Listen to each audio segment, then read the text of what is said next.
take a look at one of the most powerful panels and used panels in Photoshop. That's your layers panel.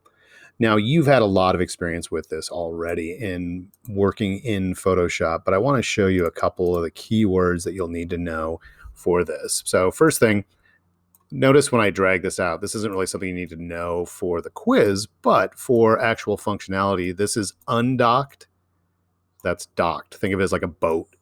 Undocked, I can float all over the place. Now I'm stuck in the dock. This is useful so that I can actually come down here at the bottom. When it turns into a double-headed arrow, it lets me shrink and expand. It'll also let me move it this way if I want to see more information. All right, so let's talk about some of the key things that you need to know here. So the first thing is this. I'm going to hide that panel or that mask, and I'm going to show you just the texture that I have. This is your blending mode. This option right up here will let you determine what you're doing to take the pixels here and blend them in with the pixels below. So with something like this, if I set it to overlay, so it now has this like texture that's applied there. And then once I turn on the mask, it's only showing up on that outside. Now there is a way, if I were to take this and I make this normal, you could just lower the opacity. Opacity isn't blending the pixels together with the stuff that's below. It's just making it less, it's making it more see-through. If something's opaque, it means it's solid. 100% opacity is solid. 0% means it's completely see-through. The way I think about it is, I don't know if you have the same kind of shower door as I do.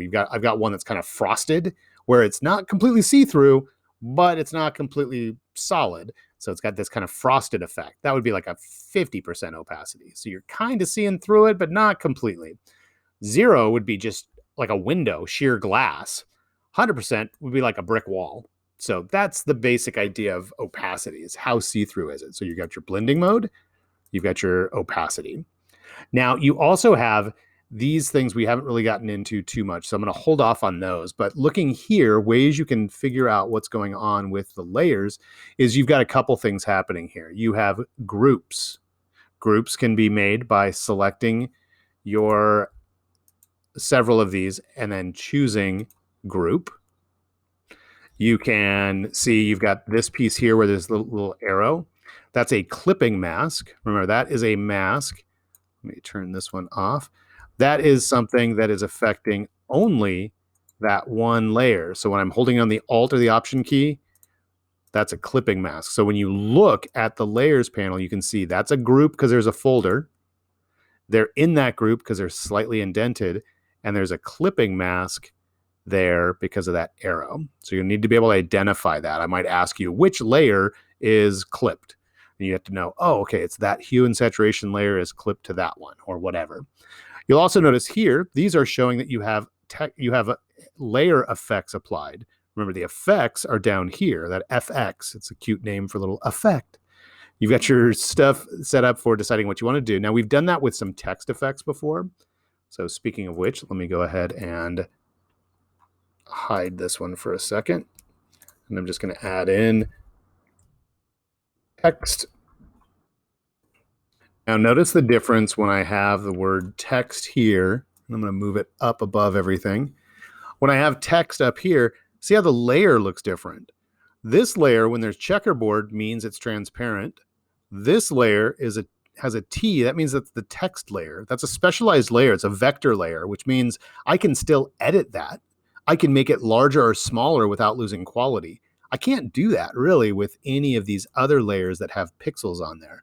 The other trick is you can double click on the T and it highlights the whole thing. You can go in, choose a different color, and there you go. Now, those are the basics. I mean, you pretty much know this stuff already, or at least most of you do. This is to delete a layer. It's going to ask, do you want to delete? Sure. This is to make a new layer, or if you're using the 2020 version, it'll be a square with a plus sign. I don't know why they changed it, but it's been that little sticky note with the corner peeled for years. There's your group. There's your adjustment layers. There's your mask. Remember these, when the stuff next to the layer, that's a mask. Black is showing everything. White is showing whatever's in the white of this photo. right there. That'll show up. Whatever's black is being hidden. It's like turning the light on is revealing. If it's in black, it's hiding. That's your layer. You're adding a layer style right there. So those are the basics: blending mode, opacity, be able to differentiate between a clipping mask, a regular layer, a mask, what's happening if it's white versus black, a group, and what does a text layer look like? You got this.